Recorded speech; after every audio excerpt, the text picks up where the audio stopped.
My name's Nicole Skinner, and I'm going to be doing my learning summary for Dr. Strangelove's media class.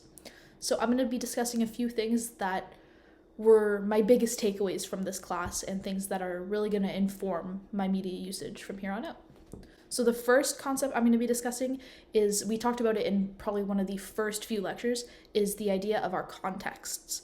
So our contexts are basically, it's similar to intersectionality, very similar to all of our different discriminations that come to give us our view of the world, but in terms of media. So my context of being a cisgendered, white, coming from a decently upper middle class family, my context and my presumptions of media are going to be very different from someone of a inverse context than mine. That has been something, it's putting into terms something very simple, but that has been a key for me to being able to better understand my personal media usage, but also the media usages of other people. I find myself being someone who, I'm not particularly fond of social media.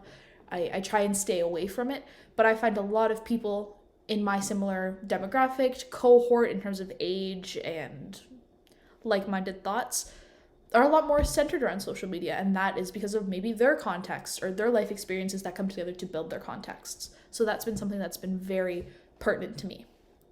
Further, the Barbie lecture was revolutionary to me. I played with Barbies a lot as a kid. Being like a young girl in the early 2000s, the kind of Barbies were the thing, if you will.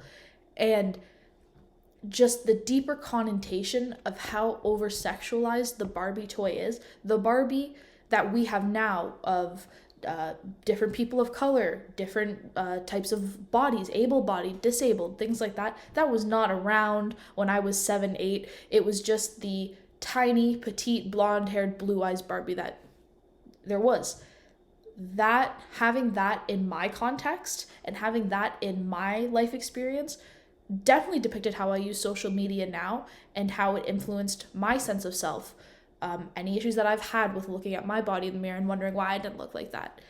The last thing I'm going to touch on is the basis of this entire course, which has been ethnographical research. That is something I have never experienced in middle school, high school, elementary school, nor university up until this point. And it is very interesting to see how we used that to better understand media. I'd see using ethnographical research in more of a sociology class or a feminist and gender studies class or even like a religion class. However, as I got further into this course, the more I understood the importance of using ethnographical research in media consumption, because at the end of the day, we are media. We are how media functions. Without us, there is no media, but also without media, there is no us.